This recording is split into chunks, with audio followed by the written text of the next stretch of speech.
Springfield is hit by an unprecedented drought. Apu juices turtles he picked up from the sewer. Then he sells them at $50 per cup, but no one buys.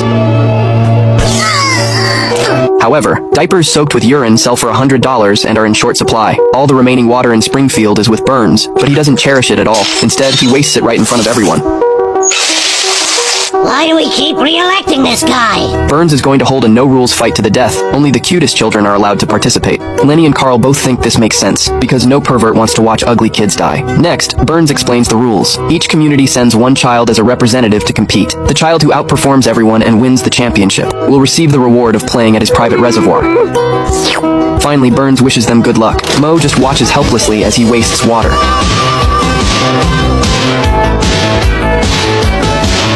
While he himself can only bathe using a dog's tongue. Soon Marge has Lisa all equipped, but the gear is so heavy that Lisa can barely walk. The gun accidentally fires and shoots a hole through Marge's hair. Then she uses the gun to give herself an even cooler hairstyle, and dyes it orange. Afterward, Lisa chooses a bow and arrow instead, but suddenly someone knocks the bow out of her hand. You just died. Lisa asks who he is. He says his name is Homish, and that he's her new coach. Lisa doesn't believe him at all, seeing how pathetic he looks. But he tells Lisa he has a secret weapon. The competition officially begins. Skinner is the host. The children are all ready. The game will start in 10 seconds. Then he reminds the children not to step off the pedestal yet. Ralph becomes the first one eliminated just like that. What did I miss? Oh. Meanwhile, Bart is being chased by the school bullies. He escapes to Moe's warehouse and gets cornered. Just then, Moe comes in and asks what they need. Jimbo tells him to get a broom to sweep up the shattered little boy later. And make it snappy! Moe immediately gets angry. He locks the door, planning to teach them a lesson. Jimbo mocks Moe for being an idiot who locked himself in too. Idiot! No! Moe says, sorry, he should have used a coaster. He takes care of the 3 bullies with ease. You know we're only 13, right? Lisa moves through the jungle, dodging and hiding. Then a man swings a knife behind her. In the end, he cuts down a little flower and gives it to Lisa, and says his name is Peta. Suddenly another boy appears. He says his name sounds the same as Peta. Lisa likes both of them. Did someone order 2 dead kids? Right after that, 2 more contestants are eliminated. Moe is actually a very skilled secret agent. He opens a hidden passage, then takes Bart down with him. The drunks who regularly come to the bar are actually secret agents who save the world.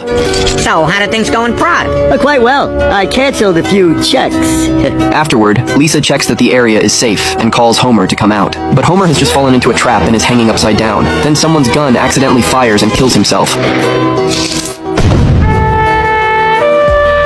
So Lisa steps forward and persuades everyone that there's no need to kill each other. Instead, they should work together to overthrow Burns. Flanders is the first to agree.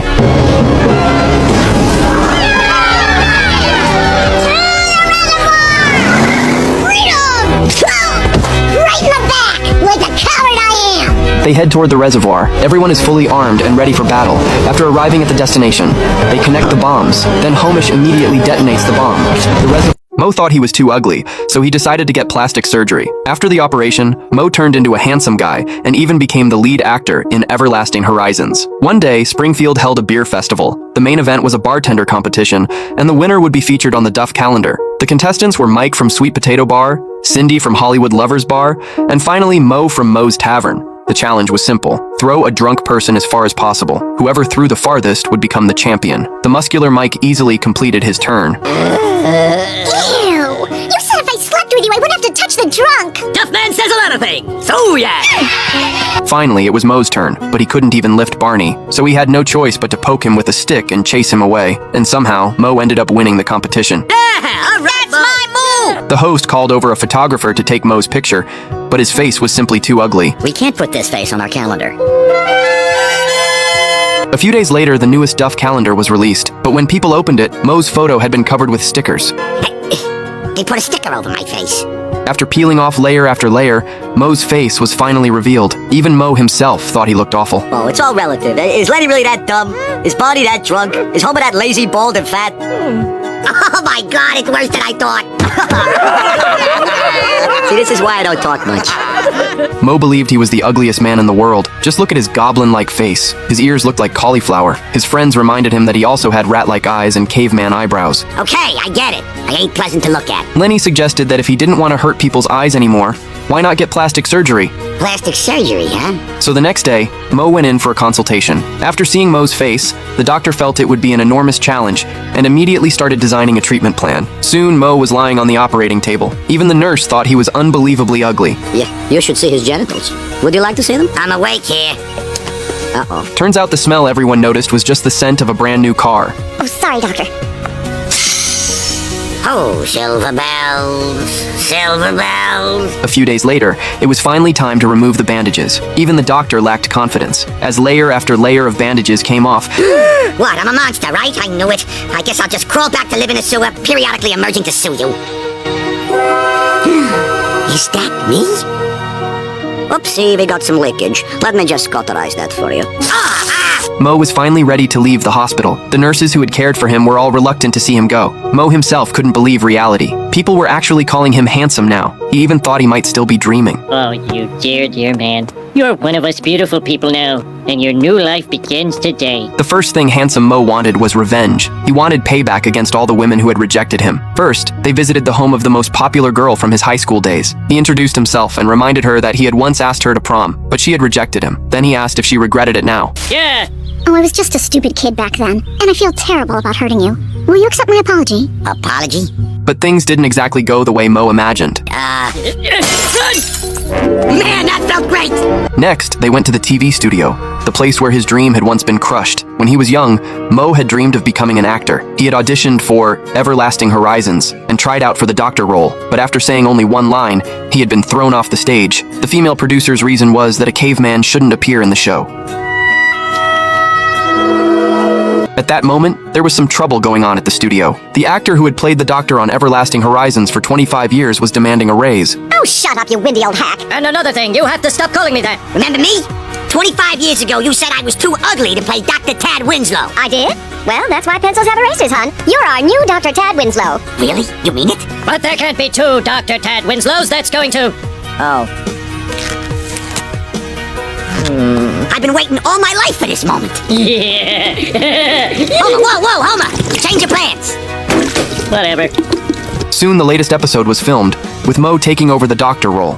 As Mo's best friend, Homer naturally became his manager. The next day, the two were rehearsing lines in the dressing room. Homer realized Mo actually had a real acting talent. Mo admitted that becoming an actor had always been his dream. Then a knock at the door interrupted them. The producer delivered the newest script. Mo casually skimmed through it. The doctor character he played was going to be killed off. That meant after the next episode, Mo would be done with the show. Homer looked through it too, and realized Mo was right. Well, if they're gonna stomp on my dreams, the least I can do is go out in a blaze of sour grapes. Soon, the next episode began filming. Mo and Contessa were enjoying a romantic bath scene together, and the following scene was supposed to be the one where she killed the doctor. Suddenly, the doorbell rang, and Homer appeared dressed as an angel. Why, who are you? Mo and Homer worked together perfectly. Homer's goal was to get revenge on the production crew. He directly read out parts of the unaired script, and the entire scene ended up being broadcast live. Now all the viewers knew what was going to happen. The furious producer stormed out of the control room and demanded to know what Mo was doing. Mo said that if they were going to kill off his character, then he had every reason to be angry. You idiot! Dr. Winslow was only going to die in a dream. What? Pink pages always mean a dream. I thought dreams was on Goldenrod. No, Goldenrod is for coma fantasies. I see. So, what time tomorrow? The producer just laughed and announced that she was kicking both of them off the set, but Mo didn't care at all. He firmly believed that with his handsome face, getting another acting job would be easy. Then he dramatically slammed the door and walked out. Unfortunately, that move immediately came back to haunt him. Oh, my face! I'm not supposed to put weight on it! What? Two boys competed for Lisa's affection. To humiliate his rival, Nelson had the school bullies trip Brendan. On a playground I tripped. Then I saw you and flipped. Seeing that Brendan had won Lisa's heart with his singing, Nelson bought some instruments and sang her a song as well. My funny Valentine, sweet comic Valentine. Nelson? Due to to his lack of education, Nelson couldn't find the right words to express his feelings, which was so bad that even the ice cream machine nearby threw up. Although Nelson's singing was terrible, Lisa had already had a soft spot for him, so in her eyes he looked rather endearing. Seeing the situation turning against him, Brendan quickly wrote a song for Lisa. Not to be outdone, Nelson showed up with a washboard to perform. Eventually, Nelson and Brendan decided to settle things with a duel. Ralph saw them fighting and was about to arrest them. Oh, you missed everything. Just like that. To win Lisa's heart, the tone-deaf Nelson voluntarily took the stage at school to perform. Watching Nelson, Lisa fantasized about what it would be like if they dated.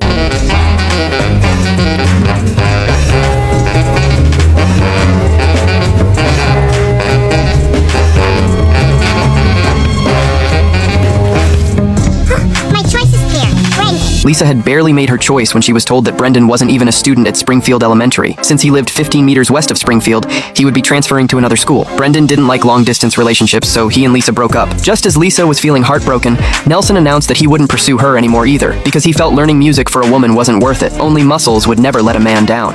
Lift weights, get dates. Well, I guess I'm alone for the moment, and I like it. My lover, she took the girl who says that I am the one, but the kid is not my son. It turned out that Michael Jackson hadn't actually died. He had simply been confined to a mental institution, where he even became close friends with Homer. The whole story began with a laundry accident. Bart tossed his red hat into the washing machine, causing all of the clothes to be dyed pink. Left with no other choice, Homer went to work wearing a pink shirt, but Mr. Burns quickly noticed it. He refused to tolerate someone so unconventional among his employees. The very next moment, just as Homer was about to enjoy a donut, security guards forcibly dragged him away. Even though Homer explained how he had ended up wearing the pink shirt, no one believed him. The doctor then handed him a personality assessment form and instructed him to fill it out. Homer went home and asked Marge for help, but she refused. He then turned to Lisa, but she insisted that Homer listen to one of her poems first. I had a cat named Snowball. She died. Mom said she was sleeping. She lied. Why, oh, why is my cat dead? Couldn't that Chrysler hit me instead? I had a hamster named Snuffy. He died. No deal. Trying to avoid the trouble, Homer finally asked Bart for help. Thanks to Bart's assistance, Homer ended up being admitted to a mental institution. He was stamped, locked inside a small isolation room, and assigned a roommate, a large man who introduced himself as Michael Jackson. To everyone's surprise, Homer had no idea who he was. Oh, of course I've heard of you. I mean, you'd have to be living under a rock not to know. What'd you say your name was? Michael Jackson. Doesn't ring a bell. Michael said all sorts of things to prove his identity, but Homer hadn't heard of any of them. Left with no other option, he decided to perform. Billie Jean is not my lover. She took the girl who says that I am the one, but the kid is not my son.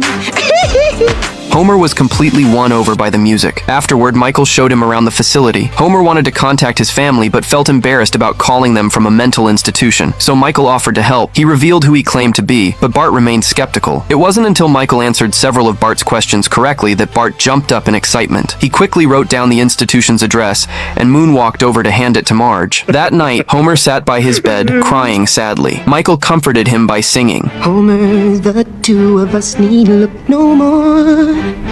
We both found what we were looking for. With a friend of my own, I'll never be alone.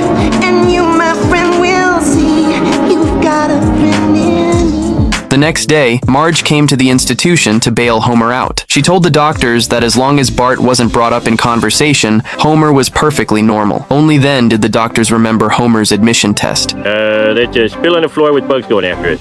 They're gonna eat it. Good. Let's see. It's the boy! This isn't fair! Marge was finally reunited with Homer, and the doctor issued paperwork clarifying that Homer wasn't mentally ill. Homer then invited Michael to visit his home after being discharged. Michael gladly accepted and said they could leave right away. Bart spat on his hand, preparing to prank the new neighbor. But the moment the man spoke, Bart was terrified. Hello, Bart. Huh? Say that again. Hello, Bart. Hello, Bart. Hello, Bart. Hello, Bart.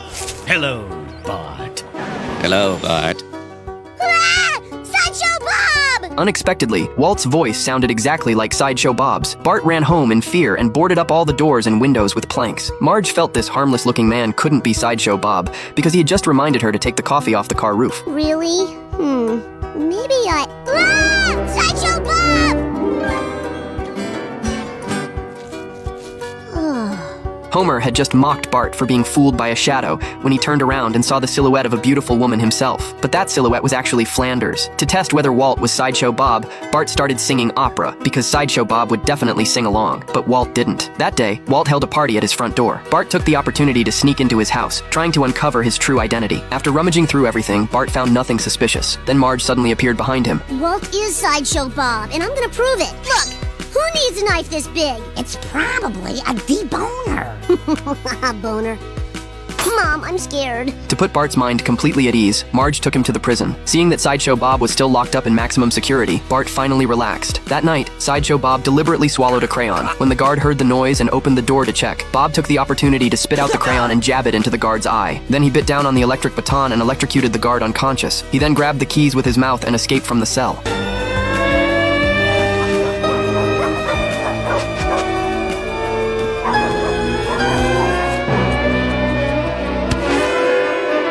After breaking out of prison, Sideshow Bob immediately went to the Simpson house. When Homer saw him, he quickly rushed forward to restrain him. I'm not Sideshow Bob. I'm the real Walt Warren. At this moment, the real Sideshow Bob was taking Bart to a baseball game. He took off his shoes, revealing a pair of large feet. I am Sideshow Bob.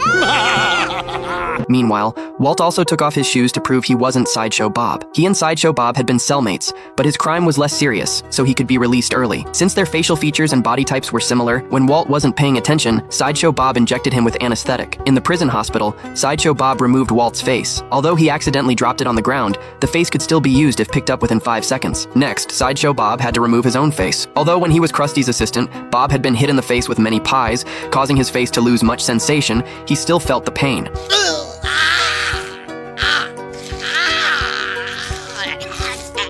During the face swap surgery, Bob encountered a small accident. Walt couldn't control his new lips either, leaving him only able to make groaning sounds. The guard thought he had gone crazy and locked him in a solitary cell. They went to Sideshow Bob's room, and Homer broke down the door with a shovel.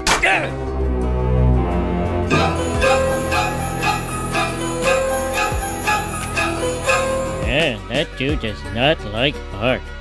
I know where Bob's taking Bart. Before reaching Five Corners, Sideshow Bob stopped at a gas station to eat something. The waitress developed a strong interest in him. Hey, looks like you've got a loose thread on your collar. No, don't! My face! My beautiful borrowed face! In panic, Bob quickly secured his face with a belt and drove away. The waitress also chased after him. She didn't mind that Bob was a faceless man. She just needed a body to embrace. Excuse me, have you seen this man?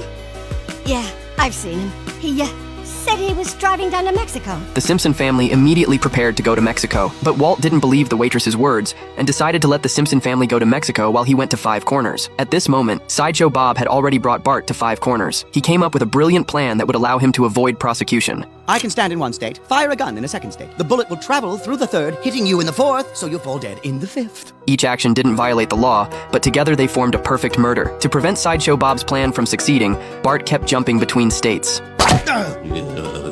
Fine.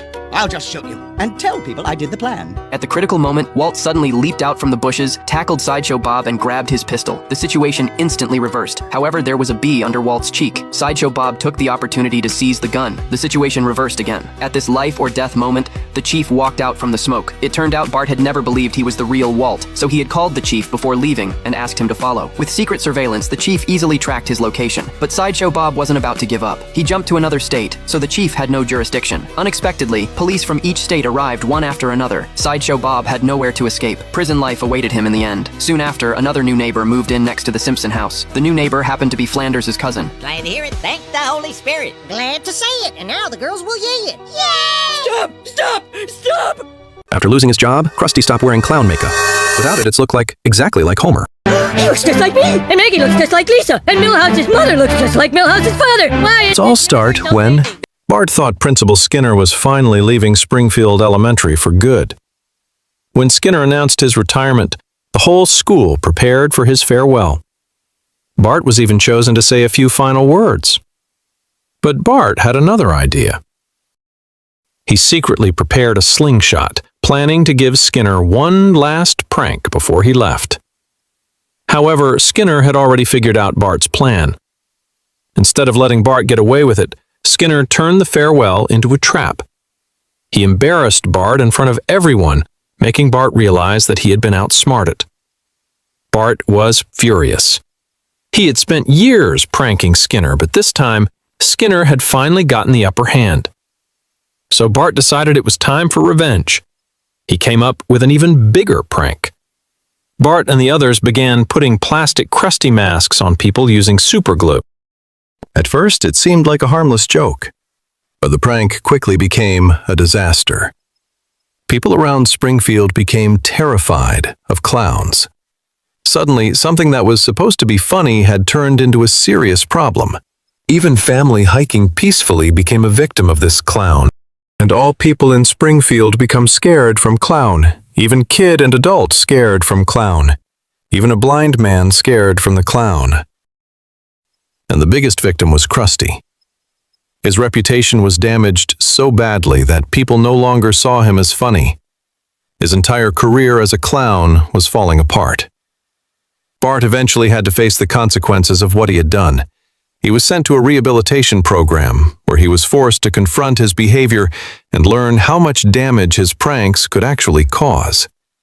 For the first time, Bart started to understand that his actions didn't just affect Skinner. They affected everyone around him. Marge was proud to see Bart changing, and Bart began showing that he could become a better person. But there was one problem. Bart was still Bart. Even after everything he had learned, he couldn't completely give up his love for pranks. And just when everyone thought Bart had finally changed for good, he proved that old habits are hard to break. In the end, Bart may have learned the consequences of revenge, but he still had one last prank left. Because with Bart Simpson, the revenge is never really over.